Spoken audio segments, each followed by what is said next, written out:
అలనాడు బ్రహ్మ మానవుల తలరాతలు రాయటంలో కాస్త అలసిపోయి తలనొప్పితో ఉంటే సరస్వతీదేవి తీవ్రంగా ఆలోచించి పాలకడల నుండి పాలను, శివుని తలపై గంగమ్మనడిగి నీళ్లను, మన్మధుని చెరుకు విల్లు నుండి చక్కెరను, ఊటి ఉద్యానవనం నుండి తెయాకును తెప్పించి అన్నిటినీ కలిపి అగ్ని సాక్షిగా కాచి వడబోసి ఇచ్చిందో చక్కని చిక్కని టీ.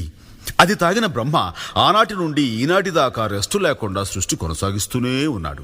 అంత మహత్తున ఈ టీకి మరో పేరే చాయ్ మేరా భాయ్. ఈ చాయ్ చరిత్రను నోరారా చెబుతా, నోరూరేలా వినుకోవోయ్. ఆహా. ఆ